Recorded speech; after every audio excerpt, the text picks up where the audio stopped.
یہ ہزاروں سال پہلے کی بات ہے، جب زمین پر نہ کوئی شہر تھا، نہ کوئی گاؤں اور نہ ہی کوئی انسان۔ ہر طرف صرف خاموشی تھی یا پھر پہاڑوں سے گرتے جھرنوں کی آواز سنائی دیتی تھی۔ اس زمانے میں اللہ تعالیٰ نے زمین کی باغ توڑ جنات کے حوالے کر رکھی تھی۔ یہ جنات آگ کے بھڑکتے ہوئے شعلوں سے پیدا کیے گئے تھے، اسی لیے ان کی طبیعت میں بھی آگ جیسی تیزی اور جوش تھا۔ شروع میں تو یہ جنات اللہ کی بندگی کرتے رہے، لیکن وقت گزرنے کے ساتھ ساتھ ان کے اندر طاقت کا نشہ بھر گیا۔ وہ آپس میں لڑنے لگے، ایک دوسرے کا خون بہانے لگے اور پوری زمین کو اپنی دشمنی سے جہنم بنا دیا۔ دیکھتے ہی دیکھتے وہ خوبصورت ہری بھری زمین فساد کا گڑھ بن گئی۔ انہی جنات کے درمیان ایک ایسا جن بھی تھا جو سب سے بالکل الگ تھا۔ اس کا نام عزازیل تھا۔ جہاں دوسرے جنات لڑائی جھگڑے میں مصروف رہتے، عزازیل کا دل صرف اللہ کی یاد میں دھڑکتا تھا۔ وہ زمین کے کونے کونے میں جاتا اور اللہ کے حضور سر سجدے میں رکھ دیتا۔ اس کی عبادت میں اتنی تڑف اور سچائی تھی کہ آسمانوں پر اس کا چرچا ہونے لگا۔ اللہ تعالیٰ نے اس کی کثرت عبادت کی وجہ سے اسے ایک ایسا انعام دیا جو کسی اور جن کو نہ ملا۔ اللہ نے اسے آسمانوں پر بلا لیا، وہاں وہ فرشتوں کے ساتھ رہنے لگا۔ فرشتے جو خود پاکیزہ مخلوق ہے، عزازیل کی عبادت دیکھ کر دنگ رہ گئے۔ وہ فرشتوں کو علم سکھاتا تھا، اسی لیے اسے معلم الملکوت یعنی فرشتوں کا استاد کہا جانے لگا۔ عزازیل آسمانوں کی بلندیوں پر تھا، اسے ہر طرف سے عزت مل رہی تھی، لیکن اسی دوران اس کے دل کے کسی نہا خانے میں ایک بہت ہی باریک سا کالا نقطہ پیدا ہو گیا۔ وہ نقطہ تھا تکبر یعنی گھمنڈ۔ جب وہ اپنے گرد فرشتوں کا ہجوم دیکھتا تو دل ہی دل میں سوچتا، میں جن ہو کر بھی فرشتوں سے زیادہ عزت والا بن گیا ہوں، میرے جیسا علم رکھنے والا کوئی نہیں۔ وہ یہ سوچ کر دل ہی دل میں خوش ہوتا اور باقی سارے فرشتوں کو خود سے کم تر سمجھنے لگا۔ وہ ظاہر میں تو سجدے کرتا تھا، لیکن اس کے اندر ایک میں پیدا ہو گئی تھی۔ اسے لگنے لگا تھا کہ اب اللہ کی بادشاہی میں اس سے بڑا اور عزت والا کوئی نہیں۔ وہ اس بات سے بے خبر تھا کہ آنے والا وقت ایک ایسی ہستی کو لانے والا ہے جو مٹی سے بنے گی، لیکن عزازیل کے ہزاروں سال کے گھمنڈ کو مٹی میں ملا دے گی۔ عزازیل اپنی عبادت کے نشے میں مگن تھا، تبھی ایک ایسا دن آیا جس نے پوری کائنات میں ہلچل مچا دی۔ اللہ تعالیٰ نے فرشتوں کے سامنے ایک بڑا اعلان کیا، میں زمین پر اپنا ایک نائب بنانے والا ہوں۔ اللہ تعالیٰ نے فرشتوں کو بتایا کہ وہ ایسی مخلوق پیدا کرنے والا ہے جو دنیا میں اللہ کے حکموں کو لاگو کرے گی۔ یہ سن کر فرشتے پریشان ہو گئے۔ انہیں ترنت ان جنات کا خیال آیا جنہوں نے زمین پر بہت خون خرابہ کیا تھا۔ انہوں نے بڑے ادب سے عرض کیا، اے اللہ، کیا تو ایسی مخلوق پیدا کرے گا جو زمین پر پھر سے لڑائی جھگڑا اور فساد کرے گی، جبکہ ہم ہر وقت تیری تسبیح کرتے ہیں اور تیری پاکی بیان کرتے ہیں۔ اللہ تعالیٰ نے فرشتوں کو یہ کہہ کر خاموش کر دیا، جو میں جانتا ہوں وہ تم نہیں جانتے۔ پھر اللہ کا حکم ہوا اور زمین کے الگ الگ حصوں سے مٹی لائی گئی۔ کوئی مٹی لال تھی، کوئی کالی، کوئی سفید، کوئی بہت نرم تھی اور کوئی سخت۔ اس مٹی کو پانی سے گوندھ کر ایک ڈھانچہ تیار کیا گیا۔ یہ حضرت آدم علیہ السلام کا جسم تھا۔ یہ مٹی کا پتلا ابھی بے جان تھا اور جنت کے راستے میں رکھا ہوا تھا۔ جب فرشتے وہاں سے گزرتے تو اسے دیکھ کر حیران ہو جاتے، لیکن شیطان کا رویہ سب سے الگ تھا۔ اس کے دل میں حسد کی آگ جل رہی تھی۔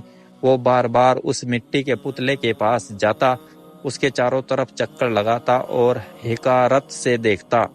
وہ دیکھتا کہ یہ اندر سے خالی اور کمزور مخلوق ہے، اسی لیے اسے اپنی آنکھ کی طاقت پر بڑا ناز آتا۔ وہ اس شرارت سے اس پتلے کے منہ کے رستے اندر گھس جاتا اور دوسری طرف سے باہر نکل آتا۔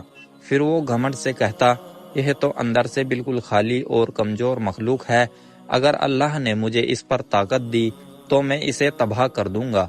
شیطان یہ سمجھ رہا تھا کہ اس نے مٹی کے اس پتلے کی حقیقت جان لی ہے، لیکن وہ اس بڑے راز سے بالکل بے خبر تھا کہ جب اللہ اس میں روح پھونکیں گے تو یہی مٹی کا ڈھانچہ کائنات کی سب سے عزت والی مخلوق بن جائے گا۔ پھر وہ مہان لمحہ آیا جس کا پوری کائنات کو انتظار تھا۔ اللہ تعالیٰ نے حکم دیا کہ اب اس پتلے میں روح پھونکی جائے۔ جیسے ہی اللہ کے حکم سے روح حضرت آدم کے سر میں داخل ہوئی، ان کے جسم میں زندگی کی لہر دوڑ گئی۔ جو مٹی بے جان تھی اب وہ گوشت اور خون میں بدلنے لگی۔ جب روح آنکھوں تک پہنچی تو آدم نے جنت کے خوبصورت نظارے دیکھے۔ جب روح ناک تک آئی تو انہیں ایک پیاری سی خوشبو محسوس ہوئی اور انہیں چھینک آ گئی۔ اللہ نے ان کے دل میں ڈالا اور انہوں نے پہلی بار اپنی زبان سے کہا الحمدللہ، یعنی ساری تعریفیں اللہ کے لیے ہیں۔ اللہ تعالیٰ نے جواب میں فرمایا تمہارے رب نے تم پر رحمت کی۔ اب حضرت آدم ایک جیتے جاگتے انسان بن کر کھڑے ہو گئے۔ اللہ نے انہیں ایک ایسی طاقت دی جو کسی اور کے پاس نہیں تھی، اور وہ طاقت تھی علم۔ اللہ نے آدم کو کائنات کی تمام چیزوں کے نام سکھا دیے۔ فرشتے یہ دیکھ کر حیران رہ گئے کہ جو باتیں انہیں معلوم نہیں تھی وہ یہ مٹی سے بنی مخلوق آسانی سے بتا رہی تھی۔ پھر وہ امتحان کا وقت آیا جس نے یہ فیصلہ کرنا تھا کہ کائنات میں کس کا درجہ بلند ہے۔ اللہ نے تمام فرشتوں اور وہاں موجود عزازیل کو حکم دیا اے فرشتوں، آدم کے سامنے سجدہ کرو۔ یہ حکم ملتے ہی ایک عجیب منظر سامنے آیا۔ نور سے بنے لاکھوں فرشتے ایک ہی لمحے میں حضرت آدم علیہ السلام کے سامنے سجدے میں گر گئے۔ پوری کائنات اس سجدے کی گواہ تھی، لیکن ایک ہستی ایسی تھی جو اپنی جگہ سے ذرا بھی نہیں ہلی۔ وہ تھا عزازیل۔ وہ بڑے گھمنڈ اور اکڑ کے ساتھ ہاتھ باندھے کھڑا رہا۔ اس کے چہرے پر نفرت تھی اور آنکھوں میں حسد کی آگ۔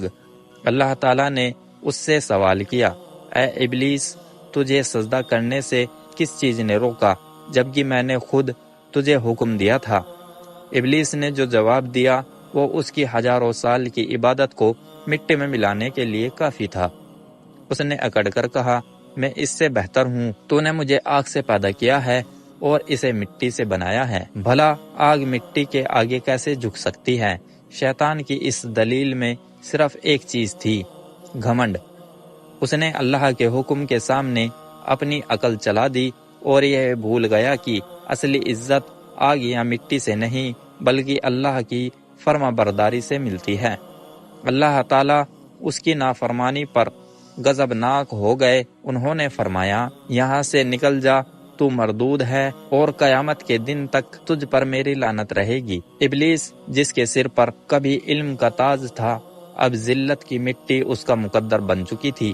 اس کا چہرہ جو عبادت کے نور سے چمکتا تھا اب حسد اور نفرت کی سیاہی سے بھر گیا۔ اسے اپنی غلطی کا احساس تو ہوا، لیکن توبہ کرنے کے بجائے اس کے اندر کی آگ اور بھڑک اٹھی۔ وہ اللہ کی رحمت سے اتنا دور ہو گیا کہ اس کا نام ہی ابلیس پڑ گیا، یعنی وہ بد نصیب جو اللہ کی رحمت سے ہمیشہ کے لیے مایوس ہو جائے۔ ابلیس نے پلٹ کر حضرت آدم علیہ السلام کی طرف دیکھا۔